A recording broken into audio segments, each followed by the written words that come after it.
Nearby, in Trapani, we discovered something the Arabs brought to Sicily, or so they say, when they occupied the island more than 1,000 years ago. This is couscous. Pino Maggiore, chef and owner of the trattoria Cantina Siciliana in the heart of Trapani's old ghetto, showed Steve Gilliba, certified master chef and executive chef at Unilever Food Solutions, how it's done. And Mary Taylor Cimetti helped us to understand it. Trapani couscous is quite different from the more familiar North African version, but, like pasta, no matter where it's made, it starts with hard durum wheat called semola or semolina. Pino uses cool water, unsalted, to mix with the semolina. Like other couscous makers, Pino does it in batches, one after the other. You can't make it in large quantities, he says, because it gets gummy. You don't get the same fine quality that you get with a small batch. Mary says that there are records of couscous being sold in the markets of Palermo going back to the 14th century. So we know it was around then and probably earlier too. But today, it's really only associated with this western coast of Sicily around the fishing port of Trapani. This business of seasoning the couscous grains before cooking is something you'd never see in North Africa. It's one of the biggest differences in style.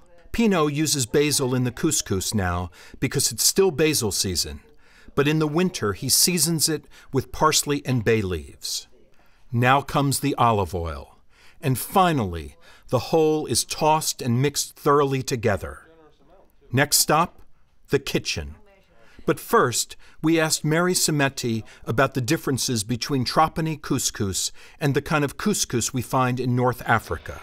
Well, I think the basic difference is that the North Africans cook an unflavored, unsalted couscous over salted and flavored broth and spices and a fish broth or a vegetable broth, whereas here the Sicilians put oil and spices in the couscous, in the raw couscous, but they don't put anything at all in the water on which it's not broth, it's water. It's just plain boiling water that cooks the couscous.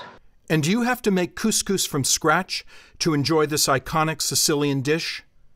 No, says Mary. I sometimes use the pre-cooked couscous exactly as if it were the raw. I would horrify the Sicilian housewife, but... Back in his small, crowded restaurant kitchen, Pino shifts the seasoned couscous into the top part of his big couscousiere.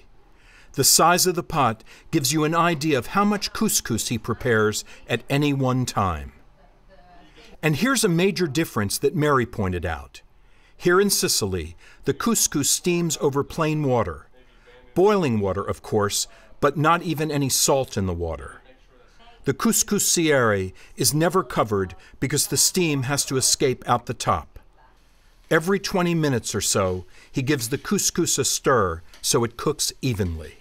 Then, when the couscous is done, it's served almost like pasta with a fish sauce or broth that dresses it.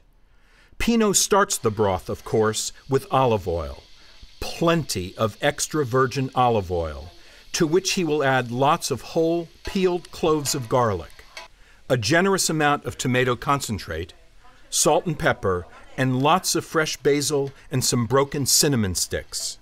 The sauce for Trapani couscous is almost always made from fish. And the fish is cooked in its broth at the same time as the couscous itself. So at the end of an hour and a half or 2 hours, you've got light, fluffy grains of couscous and a deeply savory fish sauce or broth to pour over the top. All kinds of fish go into the broth: shellfish, squid, octopus, whatever's available. With larger fish sometimes, Pino just uses the heads and puts the bodies aside to be cooked later. Like so many of these fish soups all over the Mediterranean, this started out as a dish of the poor, cucina povera, a way of using up leftovers, trash fish that the fishermen couldn't sell. And now, with the price of fish skyrocketing, it has become an opulent dish for rich people to dine on. Once the couscous and its fish broth are done, Pino combines them. Ground almonds go on top of the couscous, along with some bits of the cooked fish, then another scoop of the brothy sauce, and it's time for a taste. It tastes this way, look.